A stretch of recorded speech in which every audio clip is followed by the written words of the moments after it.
Good morning. Hand today's going to be Queen 3 of Hearts. We are at a full table. 10 NL folds to us. I fold that hand. I think if we were in the button, I'm raising that.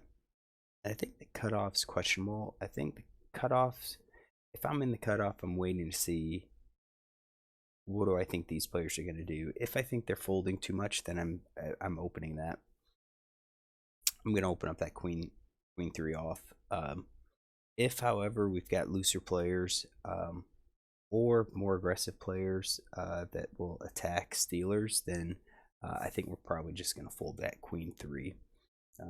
Here, I think we look at like fold steal stats. These are actually looking pretty good. So if I was like in this guy's spot, I'd probably go ahead and raise that and play it. Puts us into a difficult situation of cold. You know, we're there. We don't really have that great hand. Yeah, it's suited, but we don't.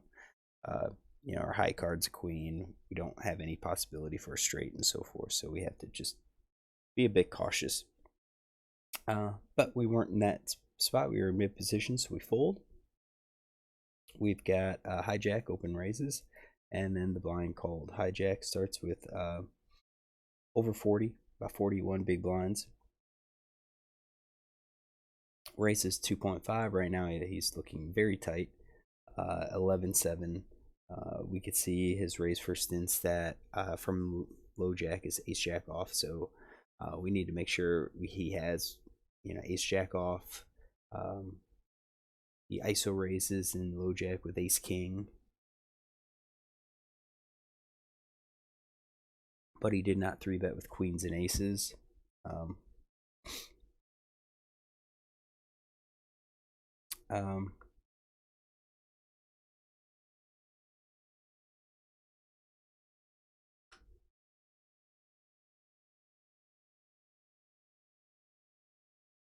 Yeah, 3-bet and 5-bet with queens. Yeah, I think just basically overall he's going to be tight. So, you know, how tight? I put together a range like this, 10%. I think that probably fits with his overall range. So his mid position stats, 9% is raise first in, so 12 out of 139.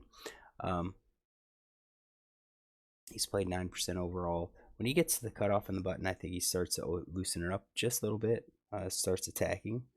I think raising 11 out of 33 and 7 out of 25, that's more than just getting lucky. I think he does open up his range when he's in those positions. So I'm looking at a range something like this as a raising first in stat, 10%. Blind calls. We do have some notes. If we had a raise first in with a7 off, it's on the button. He calls in the cutoff with queen 10 suited. I think both of those are okay. The call 2-bets from blind range is what's going to help us get our range. So it looks like he's got jacks 10s. So say jacks and worse, the pocket pairs. He's got offsuit aces. So it says offsuit ace queen plus. That means he's called with ace king offsuit. So I think here we're going to probably give him some like percentage that he has ace king. And he chooses not to raise it. So I think with offsuit aces, we're going down to probably a6 or so, maybe a7, maybe ace5, you know, in that ballpark. Offsuit, probably Broadway, you know, king 10, queen 10, jack 10. And of course, if he has the offsuit, then he also has the suited variety and so forth. Now it says queen 7. He's played queen 7 and jack 9 off. That could be a big blind versus small blind type situation. I'm not going to necessarily say that he's calling with those all the time, because when we put together a range, and I think this is pretty decent range. This is already at 28%. If we're going to add, you know, the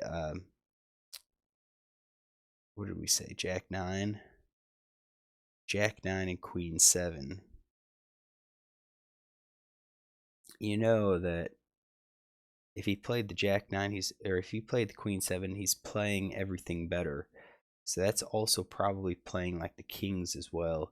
And you can see we're now at 35%. And I didn't even consider the offsuit connectors. That again, if he's playing Jack 9, he's probably playing 10-9 as well. And then probably these offsuit connectors. So I'm going to leave those out. We talk about percentages.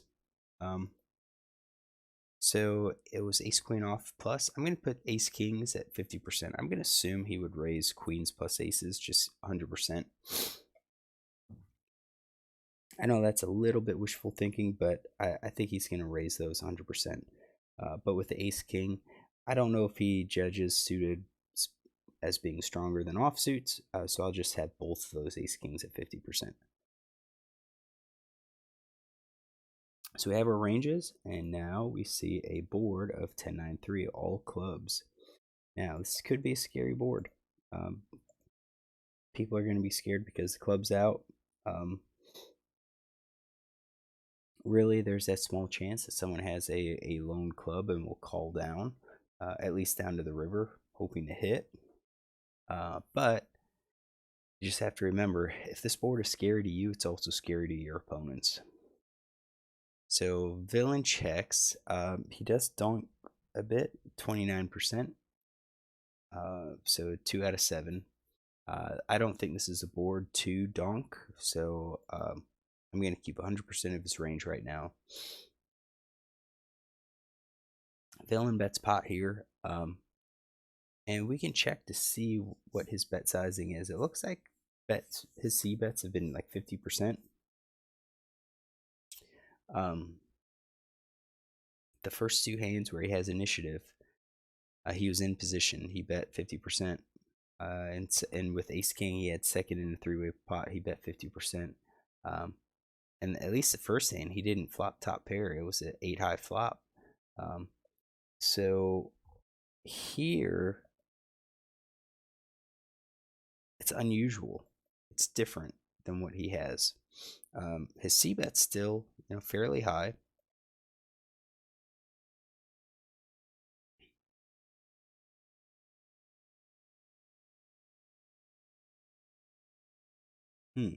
Question is, do we include the flush here?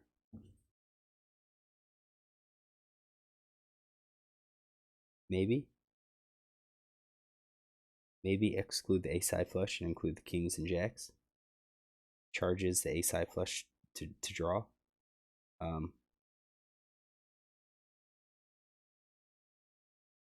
That might be the only thing that I could think of.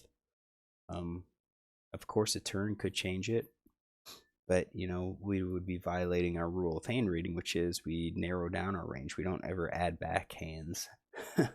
But at the same time, you kind of have to think about the entire betting line to really come up with your decision. So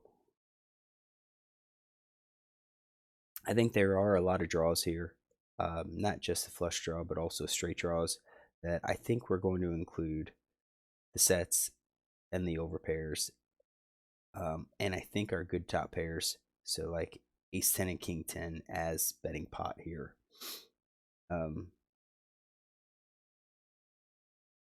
Would I include the nut flush draw? Yeah, because we know he's bet with ace jack with overs before, so yeah, I'm gonna include the nut flush draw as part of his bet. And I think that's about it. So we're gonna have 38.1%. Then we get a check raise, and the check raise here could already be a flush. It's a min check raise basically. So effectively about 25% of this pot.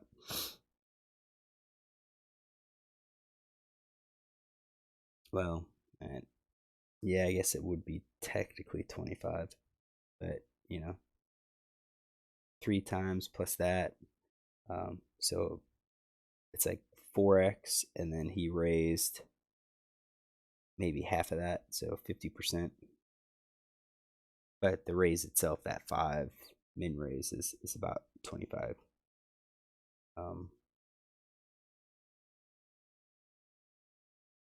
I guess he could be check raising with a nut flush. Maybe the open ender. Does he look aggressive? I mean, not terribly. Let's check the flop check raise. 0 out of 5. And 0. Okay. Yeah, maybe he'll be the nut flush. He'll check raise that.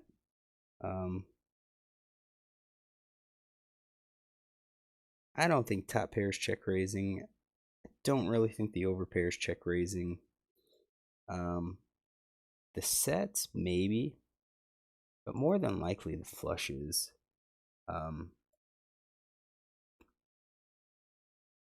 Maybe 7-8. So that's open ender.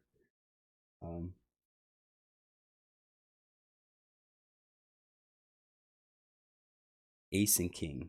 We'll do those. So 14% check raise. And then we get an all in here. And I think here at this point, yeah, I'm going to leave the nut flush in there. Probably less likely now that to have a top pair. I think the over pair would work if you have the aces. And I think maybe the kings. Aces and kings with the ace of clubs or the king of clubs. I think those would work here. Where you raised, you raise pot, and then you get all in. I don't know if a set would do that. Probably set and flush. I think we'll leave the rest of it. So 19%. And then he calls all in. Well, he calls the other guys all in. So the in position player's all in, and we'll leave that. So basically, what he check raised, he's going to just call again. So now we go down to the river with a 9 and a king. So the sets improve, which would be great. People are thrilled. I think the king improves, or the kings improve. So we show the hands. He has tens. He's got the sets. So we do have that. He did play. He did play the set like that. And then he shows jacks.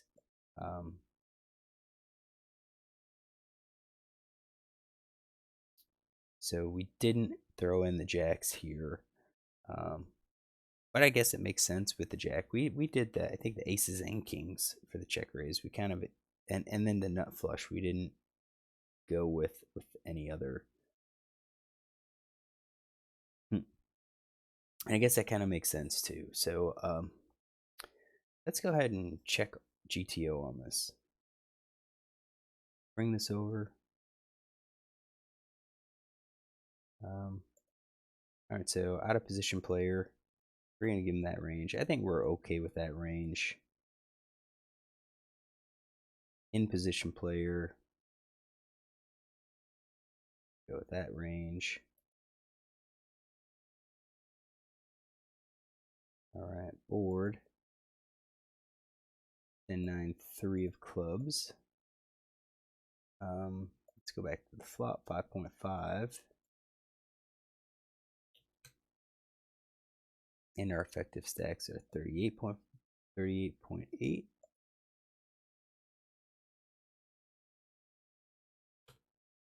Okay.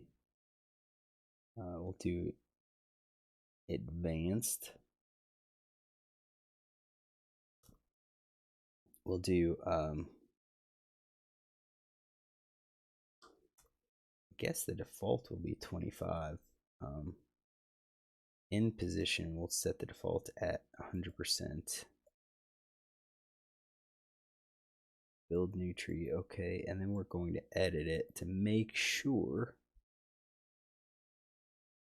we're going to have that check. Got the 5.5. He raises to 64%.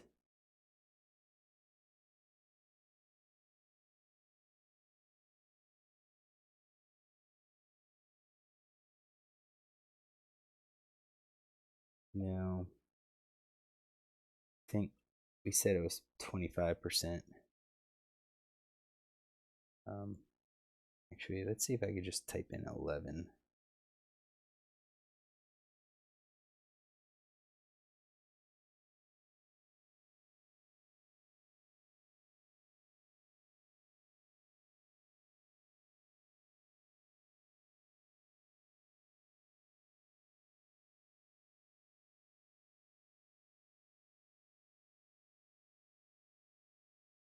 We bet there, add 11.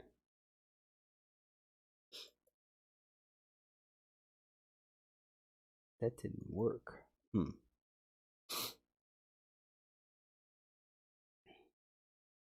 do that. Let's try 25%.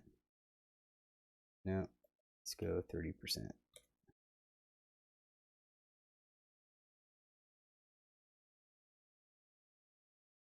40%? No. 35%. That's closer.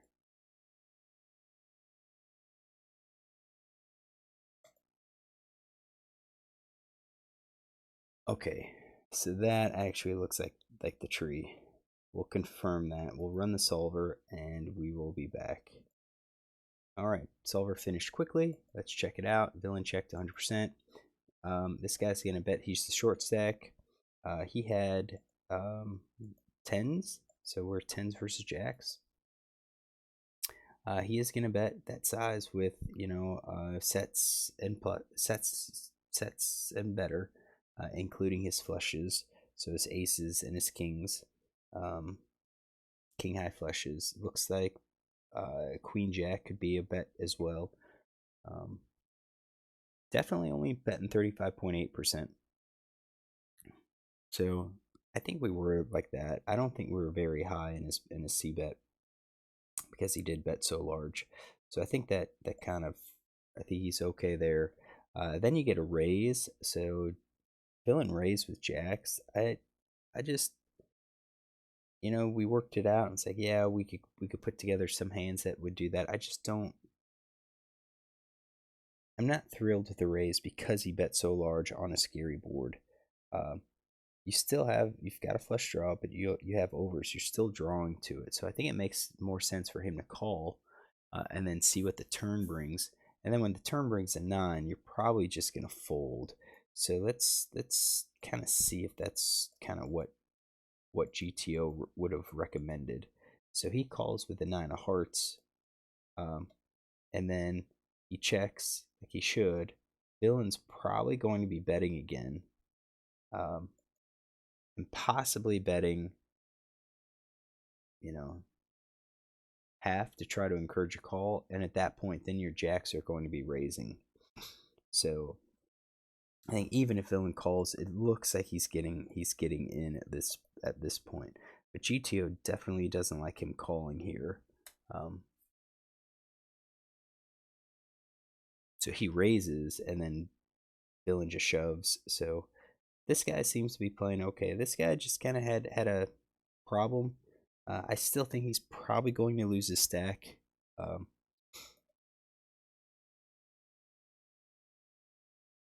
Yeah, 9 of clubs, or 9 of hearts. He checks, he bets, and then GTO wants him to call.